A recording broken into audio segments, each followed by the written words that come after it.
지금 내가 가진 것을 하나님께 드립니다.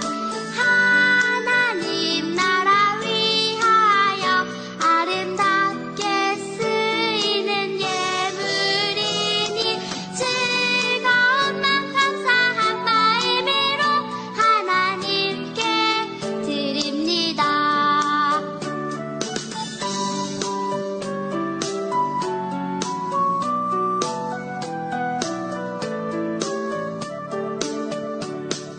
지금 내가 가진 것을 하나님께 드립니다. 하나님 나라 위하여 아름답게 쓰이는 예물이니 즐거운 맘 감사한 마음으로 하나님께 드립니다. 즐거운 맘 감사한 마음으로 하나님께 드립니다. 할렐루야. 참 좋으신 하나님 아버지 감사합니다.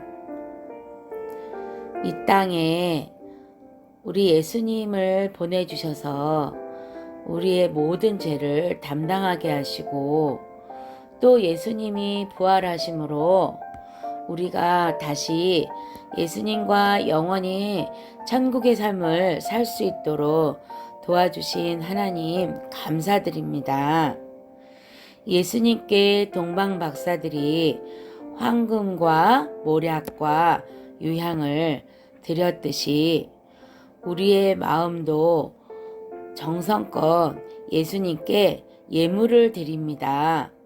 이 헌금을 받으시고 예수님 나라, 하나님 나라가 확장하는데 100배, 60배, 30배 열매 맺을 수 있도록 도와주세요. 예수 그리스도 이름으로 기도드렸습니다. 아멘.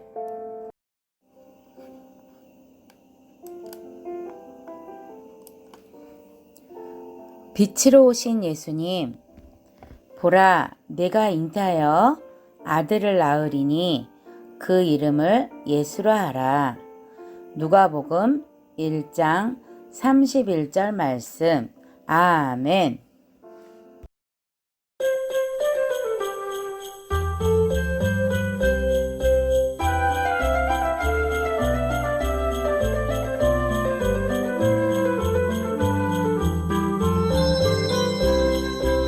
예고 클럽. 하나님이 아담과 하와를 만드셨어요. 그런데 아담과 하와는 하나님이 먹지 말라는 열매를 먹는 죄를 저지르고 말았어요. 죄를 지은 아담과 하와는 하나님과 함께 살 수 없었어요. 하지만 하나님께서는 사람들을 사랑하셔서 사람들을 구원하기 위한 계획을 세우셨어요. 그 계획은 바로 예수님을 보내주시는 것이었어요. 이새의 줄기에서 한 싹이 나며 그 뿌리에서 한 가지가 나서 결실할 것입니다.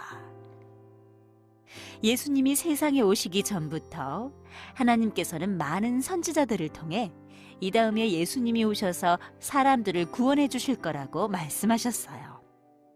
하나님께서 예수님의 어머니가 될 마리아에게 천사를 보내셨어요. 그리고 마리아에게 아들이 생길 것인데 그 아이의 이름을 예수로 하라고 말씀하셨어요. 하지만 저는 처녀인데 어떻게 아이를 가질 수 있다는 거죠? 성령이 너에게 임할 것이다. 그리고 태어날 그 아이는 거룩한 분, 곧 하나님의 아들이라고 불릴 것이다. 저는 하나님을 믿으니까 하나님의 말씀대로 될 것이라고 믿습니다. 마리아가 대답하자 천사가 마리아에게서 떠나갔어요. 천사가 마리아에게 말한 대로 정말 마리아가 아들을 낳았어요. 구세주가 탄생하셨다는 소식을 들은 목자들도 예수님을 만나기 위해 마구간으로 왔어요. 하나님께서 우리를 사랑하셔서 세상에 예수님을 보내주셨어요. 그리고 예수님을 통해 우리를 구원해 주셨어요. 예수님은 하나님께서 우리에게 주신 가장 크고 위대한 선물이에요. 어느 날 천사가 마리아에게 찾아와서 아이를 낳을 것이니 이름을 예수라 하라 라고 이야기해 주었어요. 마리아는 깜짝 놀랐어요. 마리아는 아직 결혼을 하지 않았기 때문이에요. 하지만 저는 남편이 없는데 어떻게 아이를 가질 수 있죠? 그러자 천사가 대답했어요. 하나님이 너에게 은혜를 주실 것이다. 마리아는 놀랐지만 하나님의 말씀을 믿겠다고 대답했어요. 하나님의 천사가 요셉에게도 찾아왔어요. 마리아가 아이를 낳을 것이니 아이를 잘 돌보아 주어라. 그리고 아이의 이름을 예수라고 부르도록 하여라. 요셉도 놀랐지만 하나님의 말씀을 믿고 마리아와 결혼했어요. 요셉과 마리아가 베들레헴에 도착했어요. 한밤중에 마리아는 배가 아팠어요. 아이가 곧 나올 것 같았어요. 아이가 곧 태어날 것 같습니다. 어디든 좋으니 제발 방을 좀 내어주세요. 요셉과 마리아의 급한 사정을 듣고 여관 주인이 방을 내어주었는데 그곳은 말이나 소 같은 동물들이 사는 마구간이었어요. 예수님이 한밤중에 베들레헴의 마구간에서 태어나셨어요. 요셉은 아기 예수님을 구유에 눕혀주었는데 구유는 말의 먹이를 담는 그릇이에요. 천사의 말대로 이 아이의 이름을 예수라고 하겠소. 하늘의 별을 보고 따라온 동방 박사들도 예수님의 탄생을 기뻐했어요. 이 땅에 오신 예수님은 병들고 아픈 사람의 몸을 고쳐주시고 이 땅에 하늘나라의 복음을 전해주셨어요. 그런 예수님이 우리의 죄 대신 십자가에 달려 돌아가셨어요. 하지만 3일 만에 부활하시고 하늘로 올라가신 뒤에는 성령님을 보내주겠다고 약속하셨어요. 그리고 예수님은 꼭 다시 오겠다는 약속과 함께 하늘로 올라가셨어요. 크리스마스는 우리를 사랑해서 이 땅에 오신 아기 예수님의 탄생을 함께 기뻐하는 기쁜 날이에요. 예수님께서 사람들에게 천국에 대해 말씀하셨어요. 사람들 중에는 예수님의 말씀을 이해하지 못하는 사람들이 많았어요. 그래서 예수님께서는 재미있는 이야기를 통해 많은 사람들이 알아들을 수 있도록 쉽게 설명해 주셨어요. 지금부터 내가 하는 이야기를 잘 들으면 천국이 얼마나 귀한 것인지 알게 될 것이다. 어떤 사람이 밭에서 일을 하다가 땅속에 숨겨진 보물을 발견하였다. 보물을 발견한 사람은 부자가 될 생각에 신이 나서 기뻐하다가 흙을 덮어서 보물을 다시 숨겨버렸지. 남의 밭에 있는 보물을 몰래 가지고 가면 도둑이 되지만 밭을 통째로 사버리면 땅속의 보물까지 다 가질 수 있기 때문이었다. 그 사람은 자기가 가진 것을 전부 다 팔아서 번 돈으로 밭의 주인에게 밭을 샀다. 땅속 보물은 아주 귀하고 비싼 것이었기 때문에 그 사람은 가진 것을 전부 다 팔고도 하나도 아까워하지 않았다. 천국은 이렇게 땅속의 귀한 보물 같은 것이다. 또 천국은 좋은 진주를 구하는 상인과 같다. 귀한 진주를 찾아 헤매던 상인이 어느 날 드디어 자기가 찾던 바로 그 진주를 발견하였다. 좋은 진주를 발견한 그 상인도 자기가 가진 것을 전부 다 팔아서 그 진주를 샀겠죠? 물론이지. 그 진주는 아주 비싸고 귀한 것이었기 때문에 상인은 가진 것을 전부 다 팔고도 하나도 아까워하지 않았다. 잘 들어라. 천국은 좋은 진주와 같이 아주 값지고 귀한 것이다. 예수님께서는 땅속의 보물 이야기와 진주를 찾은 상인의 이야기를 들려주시며 천국이 얼마나 귀한 것인지 많은 사람들이 깨달을 수 있도록 쉽게 설명해 주셨어요. 많은 사람들이 천국에 대해 알게 되었어요. 예수님이 가시는 곳마다 천국 복음이 널리 널리 퍼졌어요. 예수님께서는 이제 곧 자기가 십자가에 달려 죽게 될 것이라는 걸 알고 계셨어요. 예수님께서 마지막으로 제자들과 함께 식사하셨어요. 예수님, 벌써 다 드셨어요? 예수님께서는 입고 있던 겉옷을 벗고 수건을 가져다가 허리에 두르셨어요. 예수님께서는 배야에 물을 붓고 제자들의 발을 한 명 한 명 씻겨주셨어요. 다 씻고 난 발은 허리에 두르신 수건으로 깨끗하게 닦아주셨어요. 내 발 더러운데 더러운 발을 왜 직접 씻겨주시는 거지? 보통은 손님들의 발을 씻겨줄 때 주인은 물을 가져다 주기만 하고 발을 씻겨주는 건 하인이 하잖아.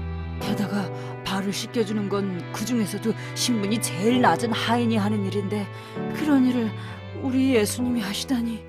제자들은 예수님이 왜 하인처럼 제자들의 발을 씻겨주시는지 이유를 알지 못했어요. 그러다가 베드로의 차례가 되었을 때 베드로가 이야기했어요.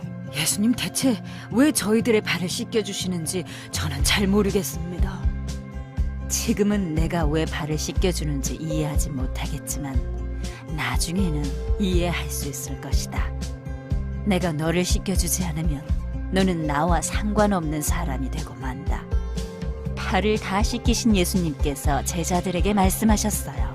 내가 너희의 발을 씻겨주는 것을 잘 보았느냐? 너희가 나를 따라 할 수 있도록 내가 본을 보여준 것이다. 그럼 이제 저희가 발을 씻겨주어야 하는 건가요? 그렇다. 내가 너희의 발을 씻겨준 것처럼 너희도 서로의 발을 씻겨주며 서로 섬겨라. 예수님께서 가장 낮은 하인의 모습으로 제자들의 발을 씻겨주셨어요. 예수님께서는 먼저 사랑으로 제자들을 섬겨주시며 제자들에게 예수님의 사랑을 전하는 사람이 되라고 말씀하셨어요. 예수님의 제자들이 예수님에게 찾아와서 이야기했어요. 선생님, 저희들의 소원을 좀 들어주세요. 너희의 소원이 무엇이냐? 하나님의 영광스러운 나라에서 예수님의 왼쪽과 오른쪽에 앉고 싶습니다. 저희가 예수님과 가장 가까운 곳에 있게 해주세요. 야고보와 요한은 하나님의 나라에서 예수님이 가장 높은 자리에 오르실 거라고 생각했어요. 그래서 예수님과 가장 가까운 높은 곳에 앉게 해달라고 부탁했어요. 그러자 다른 제자들이 화를 냈어요. 왜냐하면 다른 제자들도 예수님과 가까운 높은 자리에 앉고 싶은데 야고보와 요한이 그 자리를 뺏을 것 같았기 때문이었어요. 예수님이 그런 제자들에게 말씀하셨어요. 나는 높은 자리에 오르고 많은 사람의 사랑을 받으려고 세상에 온 것이 아니다. 나는 많은 사람의 죄를 대신하여 대신 죽으려고 세상에 왔다. 사람들이 너희를 섬기고 사랑해 줄 것을 바라는 것이 아니라 너희가 사람들을 섬기고 사랑해야 한다. 너희가 모든 사람의 종이 되어서 사람들을 섬기고 도와주어야 한다는 뜻이다. 예수님은 높은 자리에 앉고 싶다는 제자들에게 낮은 자리에서 사람들을 섬기는 사람이 되어야 한다고 말씀하셨어요. 예수님은 하나님이시지만 크고 반짝거리는 좋은 곳이 아닌 동물들이 사는 마구간에서 태어나셨어요. 아기 예수님은 말의 먹이를 담는 구유에 누워 계셨어요. 예수님은 많은 사람에게 복음을 전하기 위해 힘든 일을 겪기도 하셨고 결국 사람들의 죄를 대신하여 십자가에 달려 돌아가셨어요. 나는 섬김을 받으러 온 것이 아니라 섬기러 왔다. 예수님은 가장 낮은 사람의 모습으로 세상에 오셔서 세상 사람들을 사랑하고 도와주며 진짜 섬김의 모습을 보여주셨어요. 그리고 십자가에 돌아가심으로써 최고의 사랑을 보여주셨어요.